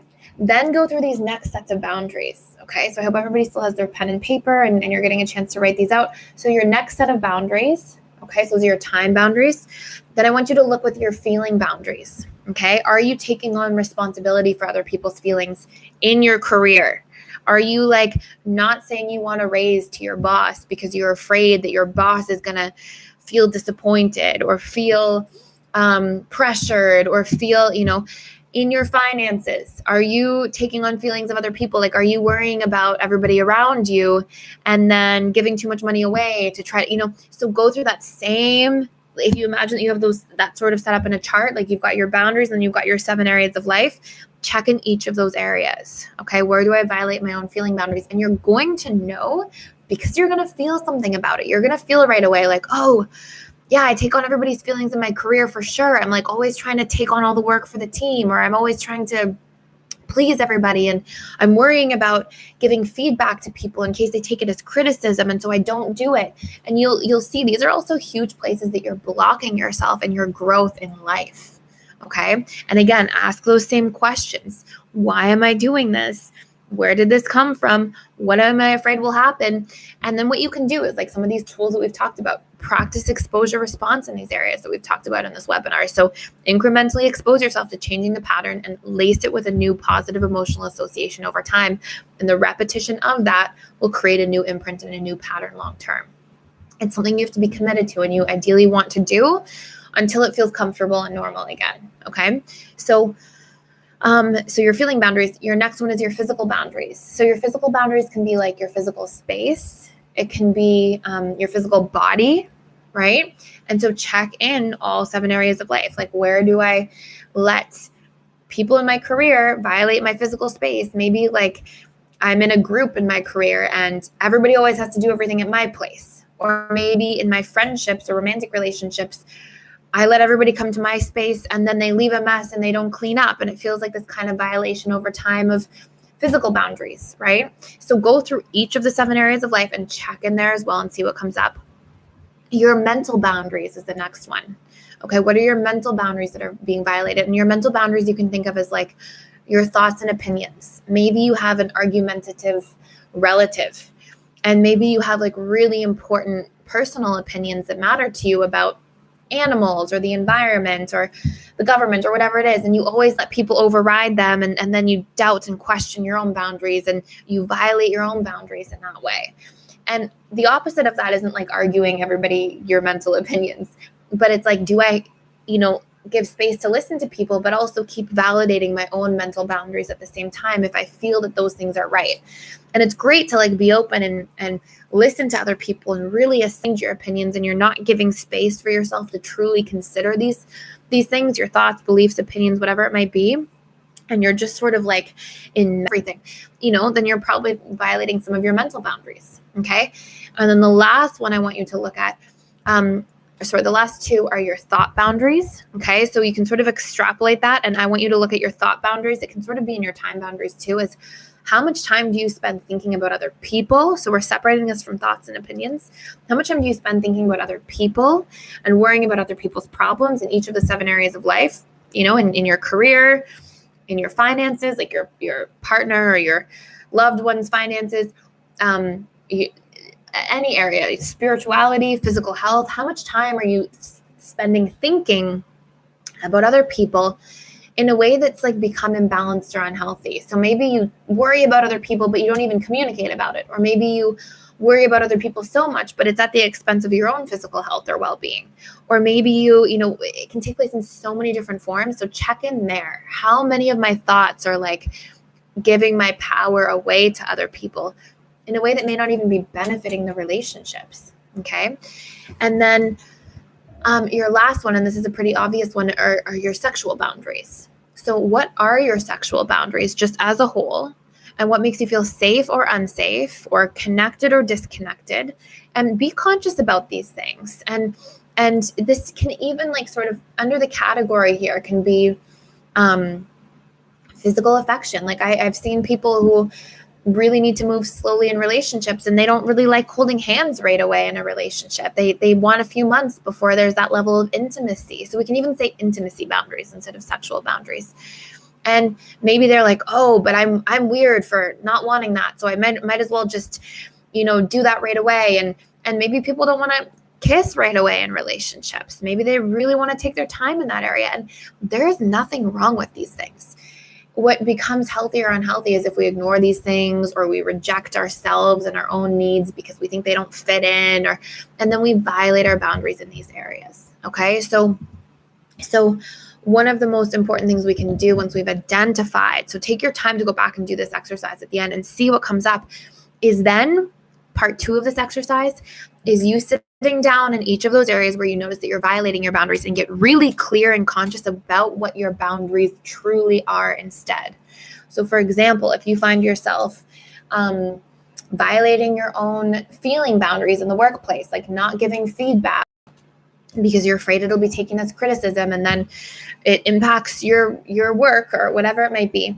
If you find yourself doing that, write out what your true boundary is, and try to white out, like try to imagine you can erase that they're going to impact other people in any way. So try to imagine that can't happen, and just tap in and tune into your truth in this area.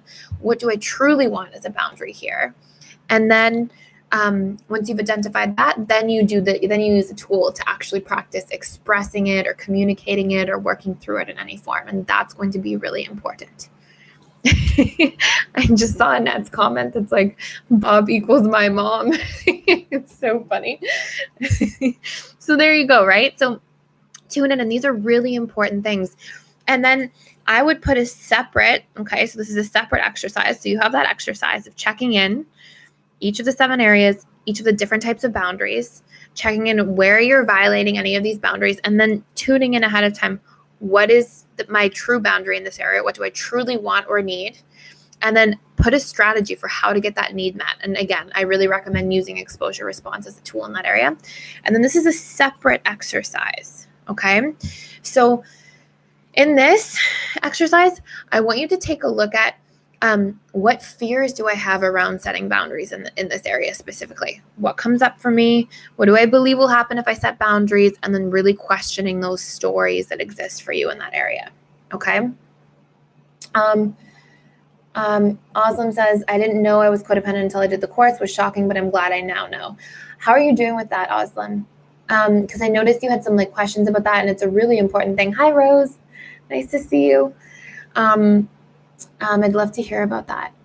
So, okay, so I'm just going to touch on the last few questions. So those are the key things you guys to take out of this. And practice too when you're setting boundaries, set them ahead of time in your mind. And if you're really struggling to communicate them in real time, it's just because there's a block there and it feels like it's outside of your comfort zone. So a great thing to practice is sitting and visualizing yourself setting those boundaries. I know it sounds like the strangest thing, but your brain has a hard time telling the difference between what's real and what's imagined. So if you spend 10 minutes an evening visualizing yourself communicating differently, speaking up in the workplace, speaking up to a friend or family member, and what you would say and how you would do it, the more you do that, if you spend 10 minutes a night doing that before you go to bed, if this is a big struggle for you or a big place of work, and then you do this for over the course of a month, you're going to see that entire paradigm completely transform, and your ability to speak up in real time will transform because you practiced it. You've acquired the skill in your mind that will then prep you in real time. So I think that's important. Okay, so I'm going to just touch on the other questions in here, but I hope this was useful in terms of boundaries yeah. So let me see. So speaking up for yourself involves the right tone. It must not be angry.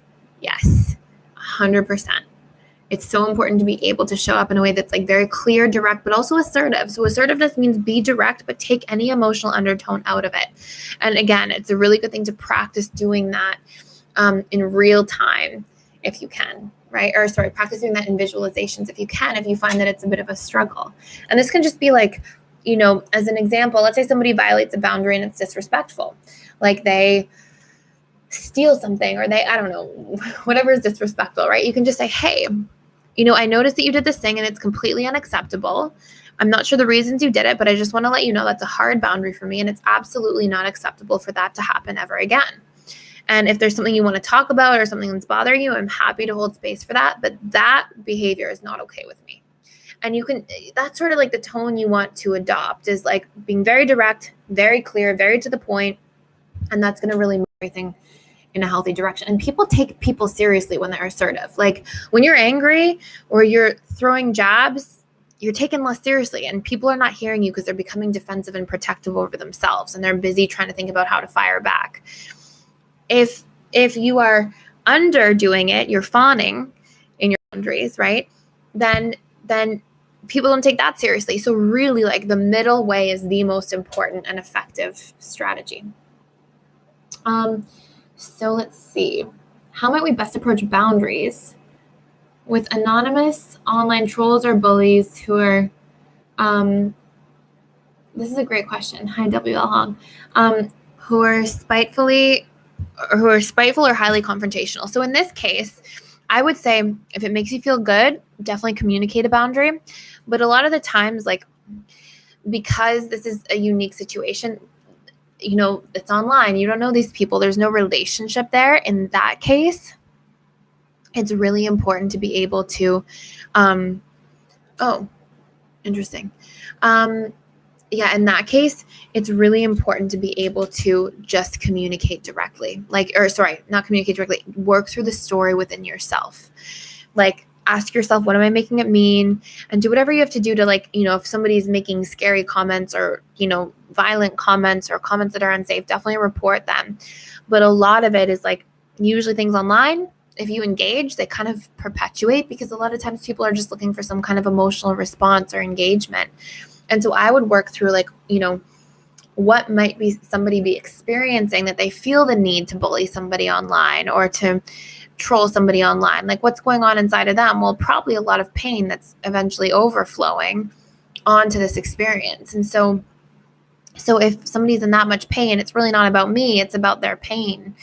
Because somebody who's truly happy and truly fulfilled, they probably don't have any interest in like trolling people online. Like, I would say overall, I've done a lot of work on myself, and I'm generally a very happy person. And like the idea of trolling somebody online, to me, like, can you imagine me sitting behind a computer trolling people? It's like absurd. And it wouldn't give me anything in my life. Like, it would. So you think of like somebody who's more at peace, it's not going to be in their interest. So the people who are doing that, it's almost beneficial to recognize with a little bit of compassion. Like, that's somebody who's really hurt. And there's that great quote, I forget who says it, but it just says, hurt people hurt people. And I love that, because it's so powerful and so true. I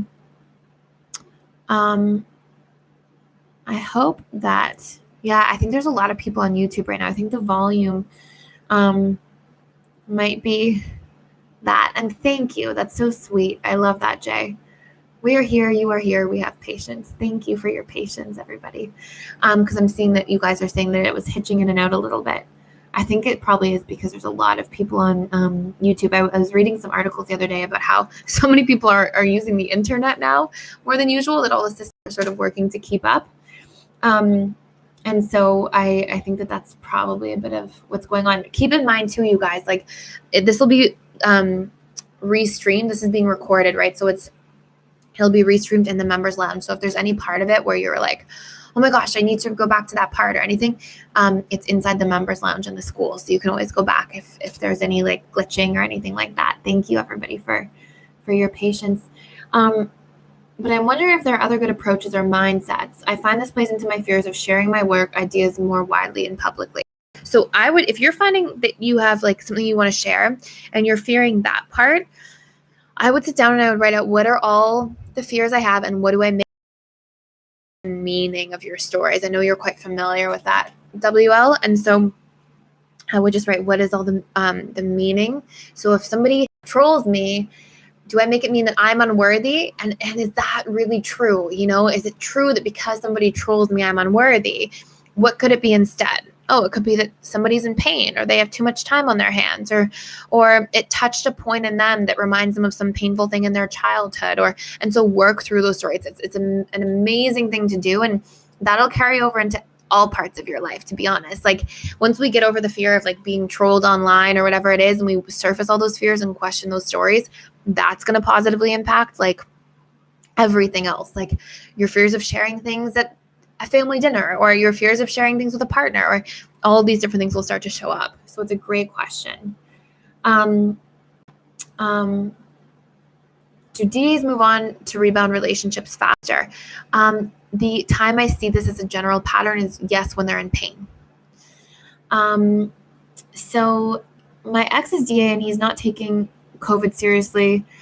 I was told by a friend we have in common that he was still going to work because he was bored. I wanted to reach out, but I've not decided yet. I would try to not make that your responsibility. Maybe share, hey, be careful and remember, it's not just that you're impacting or putting yourself at risk, but you're also putting other people at risk, and you can be a carrier and be asymptomatic, and it can impact other people's lives. Like, maybe if you feel the need to like set that boundary or communicate from that perspective, it's a good thing. But if it's about you trying to protect him, be careful you're not entering into a codependent dynamic where you're like taking on his feelings and trying to make yourself responsible for fixing things. Okay.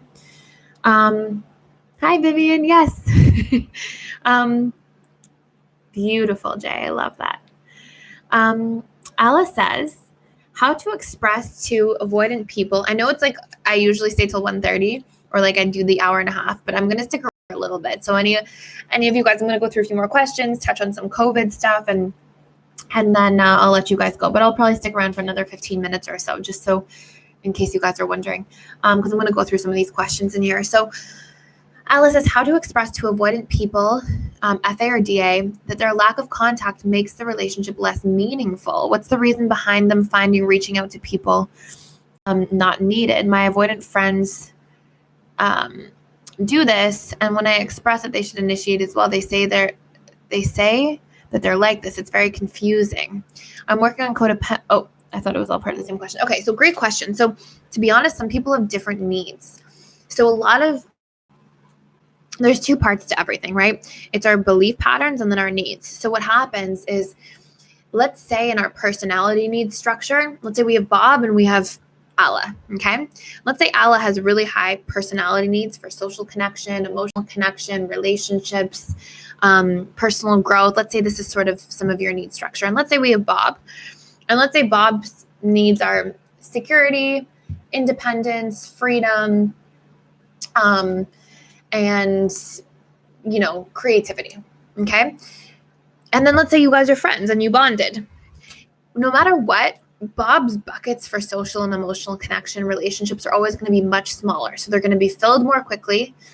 They're going to be less focused on. And our needs structure, our personal needs structure are the subconscious priorities that we are living by, period. And so sometimes we can be in a relationship dynamic where somebody has a different need structure, and then we naturally project, every human being does this, we naturally project our expectations onto others. So we're like, Bob, why doesn't Bob reach out more? Like, what the heck? Why am I always the one to initiate? But sometimes we have to accept that people have a different hierarchy of priorities and needs.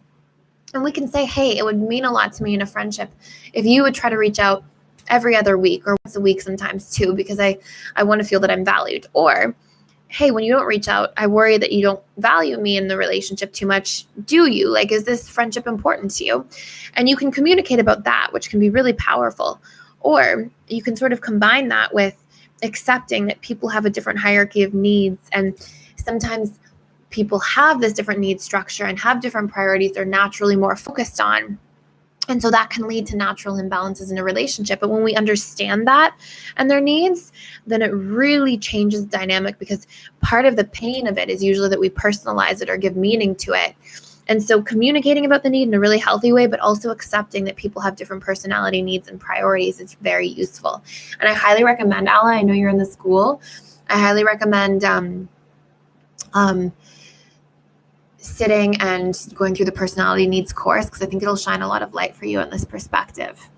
And it'll sort of open up a lot of this. And it's a great course for anybody to take who's like feeling confused about the relationship dynamic or different things like that. So let's see what else. We have all these amazing questions. So Oslam says, I'm working on codependency, and I think, continue. Now I think it's okay. It hurts you, but it's authentic.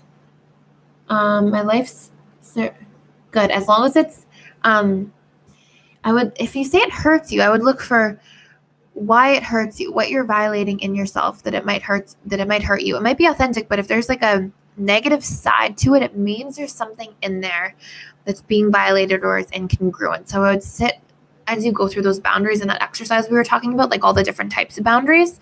And I would look at, is there anything that I do, Jay, related to service that violates one of these boundaries? Because if there's pain in it at all, there's something in it for you to learn from or to pivot around or adapt. Life of service might still be really high in your priorities and you might still live that way, but the pain will go away when you make those little pivots or adjustments, because you pull up where poor dear selves. We want to be able to go, okay, what in that is causing pain, and dive into the nuances and sort of pull those things out and make them conscious, and then pivot in those areas. So it sounds like your need for contribution is much higher than the pain, which is why you keep moving in that direction, but you can also remove the pain at the same time. So I hope that's a helpful answer. So Awesome says, I'm working on codependency, and I think I'm doing a good job with my boundaries towards parents, but I have difficulty with my sister. My FA side kicks in. I resent. So tell her, have a conversation. Number one, if you're getting out of codependency with your parents, it's like those are your best teachers, right? Like it's always the hardest to work through these things with our parents, usually first and foremost. So that's amazing. I'm so happy to hear that. And especially for what's like happening in your family and stuff. I know that there's a lot of changes and concerns with health and different things. So like the fact that you're able to do that is beautiful, and congratulations. And then it just means there's progress still in that area. Like you're really moving the needle, but there's a little bit more you can do. So I would just ask yourself, okay, what kicks in with my sister and why? What's the difference in the patterns? Oh, she's younger than me. I don't know why, but it is very difficult. Sometimes it's not uncommon to, to protect boundaries and speak up with her. Yeah, it can be like that too, for sure. Awesome, like the golden child thing, but it can also be like, it's not uncommon. I have a younger sister too, and there's a pretty big age gap. And like, I know that growing up, I felt like this great need to protect her and like kind of parent her in a way. And in some ways, like, she's super amazing and smart and independent and really doesn't need anything from me, I would say, in my adult life. But I still have this like sort of parental protective energy around her, I notice. And I think it's just because in the conditioning growing up, I felt that a lot. And so sometimes we have these things that it can be a little more challenging because it's not like, oh, this person that we already trust can take care of themselves. But sometimes we feel like, oh, what if I can't take care of them? Will they be okay? Will they? And some of those fears can come up too. So I would check in with that under the younger sister. Like, does the codependency come up because you're almost feeling like you have to fulfill a parental role in a certain way? Did you feel the need to protect her growing up and you're afraid of that? Like, surface what stories are in there. And then share, and look at what are the benefits of breaking codependency to her. So how does it serve her to break codependency? Maybe she empowers more life skills on her own because she doesn't have you doing those things for you. And so maybe that actually empowers her as a person. So look at like the bright side of it too, so that you don't have an imbalanced perception about it that could also be blocking you. Those are really great questions. Awesome. So like nuanced. I love it. I've heard that some dismissive avoidants are people pleasers. Is that true? Yes, much less so, but I call them like, we say that there's two other types of dismissive avoidance. You guys will hear me say this from time to time. There's our social dismissive avoidance and there's our people pleasing dismissive avoidance. And I think I talk about this in the DA course. I think the advanced one. But I talk about how there are people pleasing dismissive avoidance. And generally the pattern I see is that they are more so women than men, but there can be men that are like that as well. And usually they struggle a lot more with enmeshment and they can often be very counter-dependent. Yes, Tulip, I see that. Which attachment style is more likely to codependent, FA, or anxiously attached? I would say as a general rule, fearful avoidance, but anxious as well. But actual like codependency, anxious can have like codependent patterns a lot more often, but fearful avoidance tend to struggle with depths of codependency a lot more because it's sort of compiled with this like disconnect in the relationship to themselves and this hypervigilance around others that usually more so than the anxious, and that can make a huge difference. Okay, let's see. I understand the dismissal of needs or their expression rational to parents, but what if parents were great? How can the relationship with siblings cause needs dismissal, or can it? Yeah, it still can. It can be for a variety of different experiences. Like, we can dismiss our own needs because it can be like, these adaptations can be from like patterns in our dynamics or from like very specific things that created strong emotional imprints.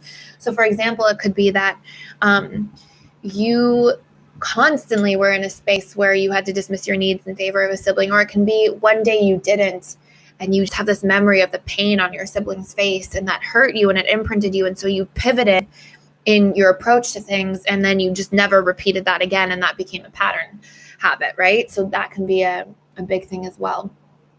So I am going to have to run in just a moment. Thais, at what point in a relationship should one reveal the ins and outs of how many details are appropriate? I would say once you feel like you've built trust in a relationship. I'd give like a much bigger answer to that with a lot of details. But I would say like, share once you feel like you trust and once you feel like you built some rapport with somebody in a relationship.